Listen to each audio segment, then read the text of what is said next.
Things are always bigger and better in Texas, you say? It starts off with a hollowed out jalapeno, stuffed with cream cheese and pulled brisket, topped with a Mexican blend of cheeses, then capped off with the jalapeno top.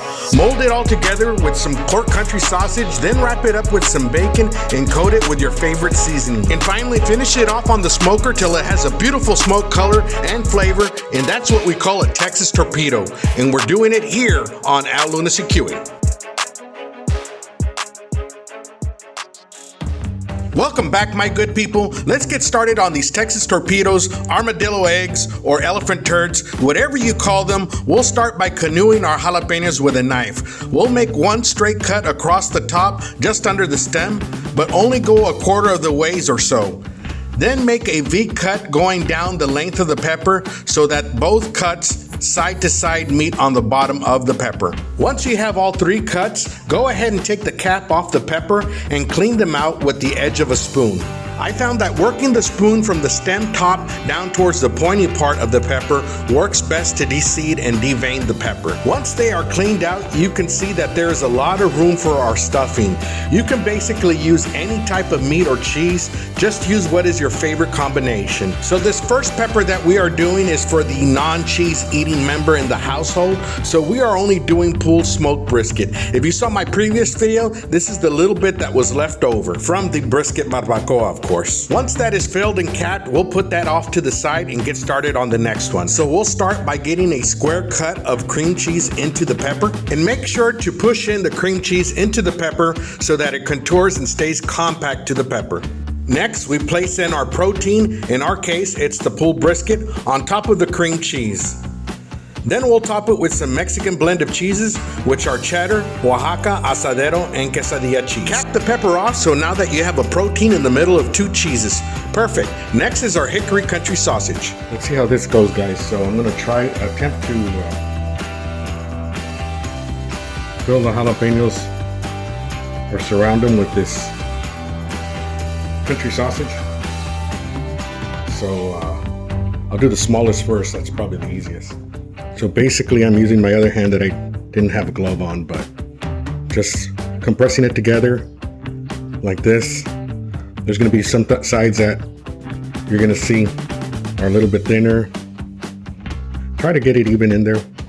And then the bacon's gonna take care of the rest to keep it together. This is probably the toughest part of the recipe, trying to get the country sausage to stick around the pepper, but by using both hands to rotate and mold the grounded protein around the pepper, you'll get there. And finally, we use 2 to 3 thinly sliced strips of bacon to cover the pepper completely. How many slices of bacon to use really depends on the size of your pepper. We got this Truffy Stone Sweet Barbecue rub, and it's fantastic. Has the same ingredients as vodka rub, so I really wanted to try this. We'll get these peppers all finished and seasoned, and then we'll meet you outside for the cook.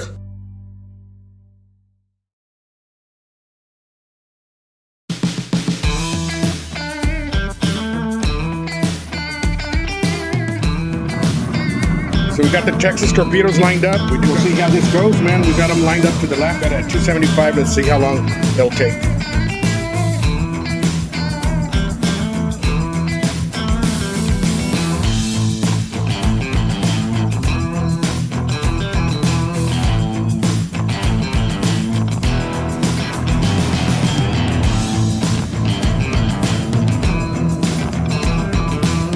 Kinder's barbecue sauce, mild barbecue.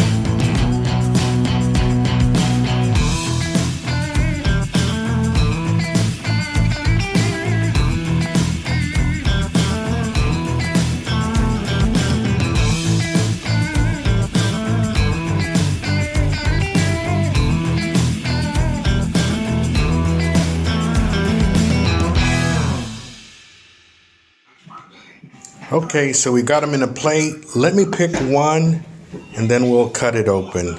This one looks good. I gotta tell you that the weight on these Texas torpedoes is about 1 pound each. 1 pound of delicious goodness that we'll cut into. The bacon feels crispy, but the inside is tender to the cut. Looking at the inside, you can see a smoke ring around the country sausage. Everything inside looks thoroughly cooked, and we retained most of the cream cheese. And let me taste a little bit of these bacon bits that fell off first, then I'll get you in on a different view. Now here are a few quick tips on the cook. We chose medium-sized jalapenos that allowed us to use 1 pound of country sausage to cover 3 torpedoes. So keep in mind that if you go super large on the jalapenos, you'll need more sausage. The hickory pork sausage that we used was good, but next time I think I'll use sweet Italian sausage, which will make it even better. The torpedoes tasted super meaty, which miles down a lot of the kick from the jalapeno, and they retained a lot of that cheese filling. All in all, a super tasty and fun cook. I'm definitely going to do this sometime again soon. Let us know how you would do your Texas torpedo in the comments. Thanks for hanging out with me on this one. Don't forget to comment, like, share, and subscribe if you haven't already. Happy holidays from my family to you and yours. I encourage you guys and gals to go out and make something delicious for your family and friends this holiday season. Appreciate all the support and hope to see you all again very soon.